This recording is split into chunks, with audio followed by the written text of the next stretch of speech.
कहा जाता है उस टाइम इतनी ज़्यादा ओलावृष्टि हुई कि इन सबको अपना युद्ध अभियान रोकना पड़ा, जिसके कारण श्रीनगर बच सका।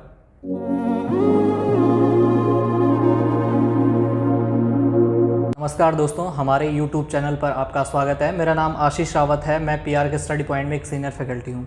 दोस्तों, इन क्लासेस में हम उत्तराखंड का इतिहास पढ़ रहे थे। उत्तराखंड के इतिहास में हमने उत्तराखंड का जो प्राचीन इतिहास है वो पढ़ लिया है। उसके बाद हमने दूसरा पार्ट उत्तराखंड का जो कुमाऊं वाला हिस्सा था उसका इतिहास पढ़ा, जहाँ पर चंद शासकों ने शासन किया था। उसके बाद जो वर्तमान में क्लासेस चल रही हैं उसमें हम गढ़वाल का परमार वंश पढ़ रहे हैं। दोस्तों, हमने पिछले 6 महीने 1 साल में जो उत्तराखंड का इतिहास है उनका अलग अलग बुक से अध्ययन किया है, जैसे कि D.D. शर्मा हो गया, यशवंत सिंह कटोच हो गया, अजय राउत हो गए, गढ़वाल का इतिहास, कुमाऊं का इतिहास। तो इन सारे बुक से हमने कुछ सिलेबस कवर करके हैंड रिटन में कुछ नोट्स बनाए हैं जो आपके लिए बहुत ही हेल्पफुल होंगे। अगर जिन बच्चों को नोट्स चाहिए वो हमने डिस्क्रिप्शन में अपनी कोचिंग सेंटर की ईमेल आईडी डाली है और उसके अलावा कॉन्टैक्ट नंबर डाला है। तो जिन बच्चों को नोट्स चाहिए वो हमसे कॉन्टैक्ट करके वो नोट्स हमसे ले सकते हैं, जो आपके लिए बहुत ही ज़्यादा हेल्पफुल होने वाले हैं। अभी हमने केवल जो उत्तराखंड की हिस्ट्री है उसके नोट्स बनाए हैं। इसके बाद जब ये हिस्ट्री के नोट्स हो जाएंगे उसके बाद आपको जो उत्तराखंड का जो रेस्ट जितना भी बचता है, जो पर्यटन वाला हो गया, जिला सीरीज़ आएगी, तो वो सारे नोट्स भी आपको प्रोवाइड करवा दिए जाएंगे। बाकी अभी फ़िलहाल उत्तराखंड हिस्ट्री के नोट्स हैं, तो कांटेक्ट करके आप वो नोट्स हमसे ले सकते हैं। तो दोस्तों, आज की क्लास को स्टार्ट करते हैं। इससे पहले कि हम आज पृथ्वीपति शाह को पढ़ें, इससे पहले थोड़ा सा रिवाइज कर लेते हैं। लास्ट क्लास में हमने महीपति शाह पढ़ा था कि महीपति शाह एक बहुत ही पराक्रमी शासक था जिसके द्वारा बहुत सारे युद्ध लड़े गए थे और उन युद्धों में उसका साथ दिया था जो पूरे मतलब उसके साम्राज्य में सेनापति रहे होंगे। हम कह सकते हैं पूरे परमार वंश में सबसे योग्य सेनापति उसी के पास थे, जिसमें से पहला नाम था माधो सिंह भंडारी का। माधो सिंह भंडारी वह व्यक्ति था जिसने पृथ्वीपति शाह के अधीन रह करके जो दापा रियासत थी वहाँ पर एक सफल आक्रमण किया था। दापा के कुछ गढ़ों और बौद्ध विहारों पर पृथ्वीपति शाह का अधिकार हो गया था, तो वो रीज़न था माधो सिंह भंडारी। और उसके अलावा माधो सिंह भंडारी को गर्वभंजक भी कहा गया है। उसके बाद दूसरे जो इसके योग्य सेनापति थे जिनका नाम लोदी रिखोला या रिखोला लोदी हैं, तो इनके द्वारा जो नीचे तराई वाला एरिया था जहाँ पर मुस्लिम आक्रमणकारी आक्रमण करते थे, और जो सिरमौर रियासत मतलब हम कह सकते हैं वर्तमान का जो हिमाचल प्रदेश था उसका कुछ एरिया लोदी रिखोला के नेतृत्व में गढ़वाल शासकों ने जीत लिया था। लोदी रिखोला को गढ़वाल का रक्षक भी कहा गया है। उसके बाद हमने तीसरा पढ़ा था बनवारी दास। बनवारी दास की बात करें तो इन्होंने जो गढ़वाल का वो हिस्सा जो कुमाऊं से लगता था उस पर अधिकार कर लिया था, मतलब कि कुमाऊं के कुछ किलों पर बनवारी दास द्वारा अधिकार कर लिया गया था। तो इस तरह से महीपति शाह ने अपने साम्राज्य विस्तार जो नीति अपनाई थी उसको चारों दिशाओं में फैलाया। पहले गढ़वाल शासक थे ये। महीपति शाह के बारे में कहा जाता है कि जब महीपति शाह गढ़वाल पर शासन कर रहे थे, इसी टाइम पीरियड पर जो मुगल साम्राज्य की हम बात करें तो मुगल साम्राज्य में शाहजहां का राज्याभिषेक हो रहा था। तो शाहजहां ने उस टाइम पीरियड में कुछ लोगों को अपने दरबार में बुलाया था कि वो आकर के उनके राज्याभिषेक में शामिल हों। उनमें से महीपति शाह भी एक थे, लेकिन महीपति शाह ने मुगल दरबार में जाने से इनकार कर दिया, मना कर दिया। इसीलिए कुछ लेखकों द्वारा महीपति शाह को अक्खड़ राजा की उपाधि दी गई है। उसके बाद जब अक्खड़ राजा कहा गया, उसके बाद अगर हम महीपति शाह की बात करें तो कुमाऊं के शासक जो उस टाइम पीरियड पर थे त्रिलोक चंद थे। तो त्रिलोक चंद के साथ युद्ध करते हुए महीपति शाह की मृत्यु हो जाती है।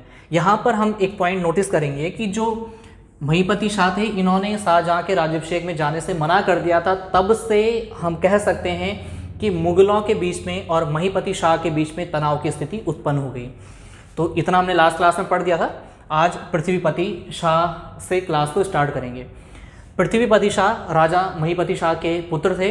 तो जब महीपति शाह की मृत्यु हुई उस टाइम पर पृथ्वीपति शाह नवजात थे, वो वयस्क नहीं थे। इसलिए पृथ्वीपति शाह की जो संरक्षिका थी वो बनाया गया, इनकी जो राजमाता थी कर्णावती। तो पहले कर्णावती के अधीन रह करके पृथ्वीपति शाह ने शासन किया, मतलब कि शासन की पूरी जो बागडोर थी वो राजमाता कर्णावती के हाथों में थी। कर्णावती का टाइम पीरियड देखें तो लगभग 1630 से 1634 के आसपास तक उन्होंने राज्य को संभाला था। जब कर्णावती यहाँ पर शासिका बनती है तो इस बात का पता दिल्ली के मुगल सम्राट शाहजहां को पता चलता है और शाहजहां यहाँ पर प्लान करता है कि वो गढ़वाल पर आक्रमण करेगा।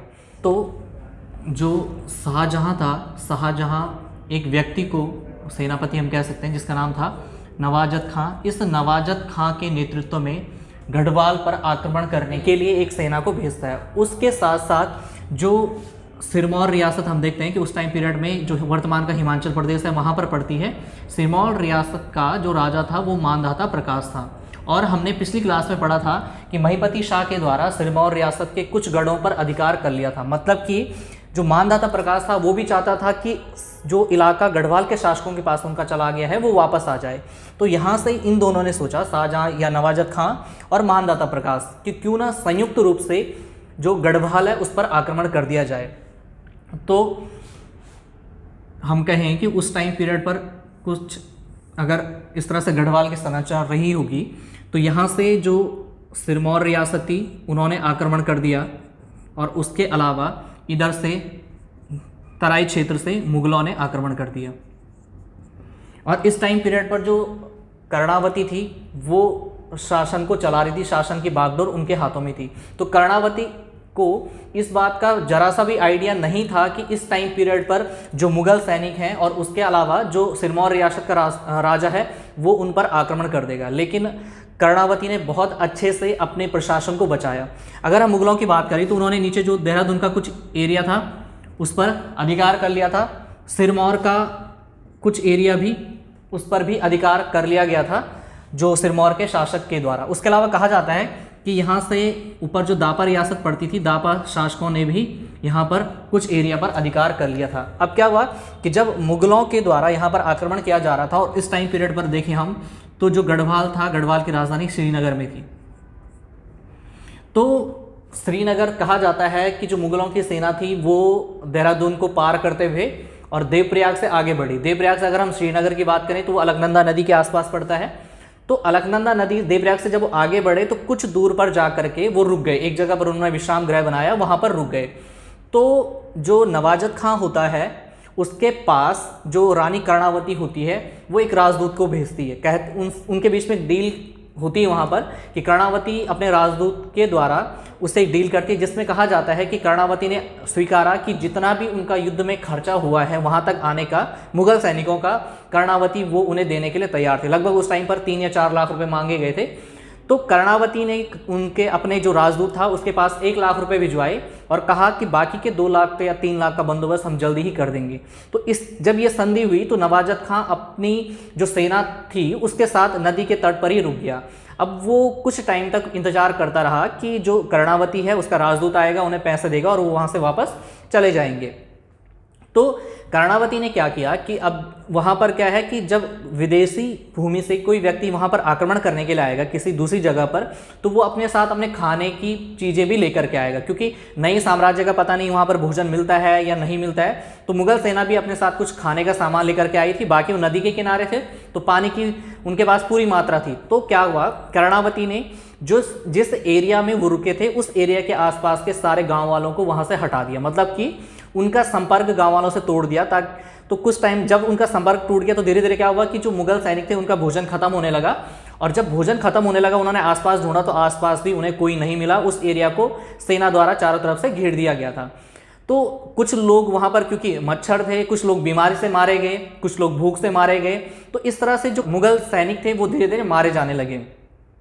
इसके बाद रानी कर्णावती ने अचानक से उन पर आक्रमण कर दिया। अब क्योंकि कुछ लोग पहले से ही घायल थे, कुछ मारे जा चुके थे, जो बचे हुए थे वो भी इस स्थिति में नहीं थे कि वो युद्ध कर पाएं। तो इस बात का फायदा कर्णावती ने उठाया और जो मुगल सैनिक थे उनकी कहा जाता है कि इस युद्ध में उनकी नाक और कान काट दिए गए। अब अगर हम नाक की बात करें तो किसी की मतलब कि रिस्पेक्ट की बात होती है, मतलब वहां पर तो नाक काटने का मतलब कि उनका अपमान किया गया रानी कर्णावती द्वारा मुगल सैनिकों का।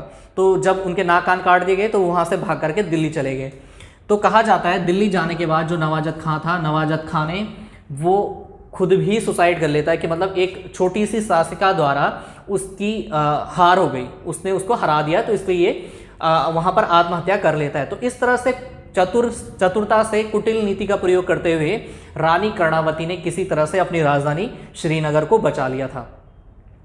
तो लेकिन श्रीनगर तो बचा लिया, लेकिन मुगलों ने जो इनके कुछ हिस्से थे उन पर अधिकार कर लिया। उसके अलावा इनके जो हिस्से सिरमौर के पास चले गए, कुछ दापा के पास चले गए। तो इस तरह से कर्णावती के कार्यकाल में जो अखंड उस टाइम गढ़वाल हम कह सकते हैं, उसके सीमावर्ती इलाकों पर अन्य सेना या अन्य लोगों ने अधिकार कर लिया। तो जो ये पहला आक्रमण मुगलों का हुआ यहाँ पर, ये हुआ था 1635 में। और जब कर्णावती ने मुगल सैनिकों के नाक कान काट दिए, इसीलिए रानी कर्णावती को नक्कटी रानी के नाम से भी जाना जाता है गढ़वाल के इतिहास में। इतिहासकारों ने कर्णावती की तुलना गोंडवाना की दुर्गावती रानी से भी की है, क्योंकि उन्होंने भी मुगलों के साथ लोहा लिया था, उनके साथ युद्ध किया था। उसके बाद दोबारा से जो हमने इससे पहले ये पढ़े थे माधो सिंह भंडारी, जो महिपति शाह के कार्यकाल में सेनापति थे। तो पृथ्वीपति शाह के टाइम पीरियड में भी कुछ टाइम तक ये सेनापति रहे, लेकिन ये अपनी बुजुर्ग अवस्था में थे। इसी बुजुर्ग अवस्था का फायदा उठाकर इन्होंने यहाँ पर आक्रमण किया था शाहजहां और सिरमौर के शासक ने। तो दोबारा से कर्णावती के द्वारा माधो सिंह भंडारी के नेतृत्व में एक सेना का गठन किया जाता है, और जो सेना आक्रमण करती है यहाँ पर दापा के शासक पर जब आक्रमण किया जाता है तो माधव सिंह भंडारी इस युद्ध को दोबारा से जीत जाता है, और वो एरिया जो दापा के शासक ने जीत लिया था पुनः गढ़वाल के अधीन आ जाता है। यहाँ पर उसके बाद दोबारा से जब 1634 में पृथ्वीपति शाह शासक बन जाता है, तो वो सबसे पहले उस एरिया को जीतता है जो मुगलों द्वारा जीत लिया गया था, मतलब कि जो देहरादून वाला एरिया था, इस एरिया को दोबारा से गढ़वाल में मिला दिया जाता है। और यहाँ पर रानी जो कर्णावती थी, इनके द्वारा करणपुर नामक एक नगर भी बसाया जाता है। उसके अलावा कहा जाता है कि कर्णावती ने जो देहरादून था वहाँ पर एक राजभवन भी बनाया था, जिसके अवशेष आज भी वहाँ पर मिलते हैं, और वो राजभवन था देहरादून के नवादा नामक स्थान पर। तो ये वो टाइम पीरियड था जब कर्णावती ने गढ़वाल के शासन को चलाया था। इसके बाद फिर पृथ्वीपति शाह को शासक बना दिया जाता है। दोस्तों, दूसरा आक्रमण होता है मुगलों का गढ़वाल पर 1654। यहाँ पर क्या था कि जब शाहजहां हार जाता है, उसका सेनापति आत्महत्या कर लेता है, तो शाहजहां के मन में द्वेष भावना और ज़्यादा बढ़ जाती है कि एक छोटे से रियासत की शासिका द्वारा उनकी हार हो जाती है। उसके बाद वो दौर आता है कि जब शाहजहां की मृत्यु हो जाती है, उसके पुत्रों के मध्य उत्तराधिकार का युद्ध होने लगता है, और जो अगला शासक बनता है वो औरंगजेब बनता है। तो औरंगजेब का जो भाई रहता है, जिसका नाम था दारा शिकोह और औरंगजेब के बीच में उत्तराधिकार का युद्ध होने लगता है। दारा शिकोह का पुत्र होता है सुलेमान शिकोह। जब औरंगजेब दारा शिकोह को गिरफ्तार करवा लेता है, तो दारा शिकोह अपने पुत्र सुलेमान शिकोह को कहता है कि वो मुगल साम्राज्य से भाग करके किसी अन्य जगह पर शरण ले ले। अब अगर उस दौर की हम बात करें तो मुगल कोई भी भारत में ऐसा शासक नहीं माना जाता था जो मुगलों से मतलब लोहा ले सके, उनके विरुद्ध जा सके।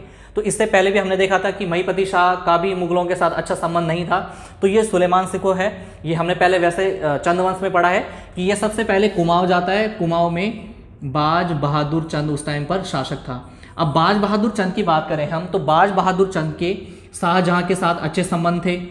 उसके बाद जब शाहजहां का पुत्र औरंगजेब शासक बनता है, तो औरंगजेब के साथ भी बाज बहादुर चंद के अच्छे संबंध थे, और इसी औरंगजेब की विश्वसनीयता हासिल करने के लिए बाज बहादुर चंद द्वारा जो कुमाऊं की जनता थी उन पर जजिया नामक कर लगाया जाता है। तो बाज बहादुर चंद भी सुलेमान शिकोह को शरण देने से मना कर देता है, क्योंकि वो जानता था कि अगर वो सुलेमान शिकोह को शरण देगा तो मुगल सेना अवश्य उस पर आक्रमण करेगी, और वैसे भी वो मुगलों की अधीनता स्वीकार कर चुका था एक तरह से, तो इसलिए ये शरण देने से मना कर देता है। उसके बाद सुलेमान शिकोह आता है पृथ्वीपति शाह के दरबार में,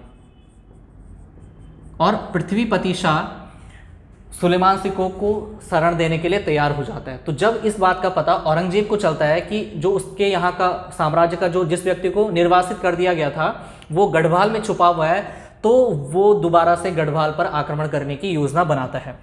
अब अगर हम गढ़वाल की बात करें, इतना ये गढ़वाल वाला पोर्शन था, और इधर कुमाऊं कह सकते हैं हम। तो यहाँ पर कुमाऊं में बाज बहादुर चंद जो था वो शासन कर रहा था। इधर हिमाचल प्रदेश की जो सिरमौर रियासत थी वहाँ पर मानधता प्रकाश था, और इधर दापा रियासत थी। यहाँ उत्तर प्रदेश का इलाका था और वो मुगलों के अधीन आता था। तो यहाँ से क्या होता है कि इस बार योजना बनाई जाती है कि सारे लोग मिलकर के एक साथ गढ़वाल के शासक पर आक्रमण करेंगे। अब यहाँ से बाज बहादुर चंद आक्रमण करता है, यहाँ से मानदाता प्रकाश, यहाँ से जो मुगल थे जिसका मतलब नेतृत्व करता औरंगजेब था, तो औरंगजेब अपने एक सेनापति को भेजता है जिसका नाम था खलीतुल्ला।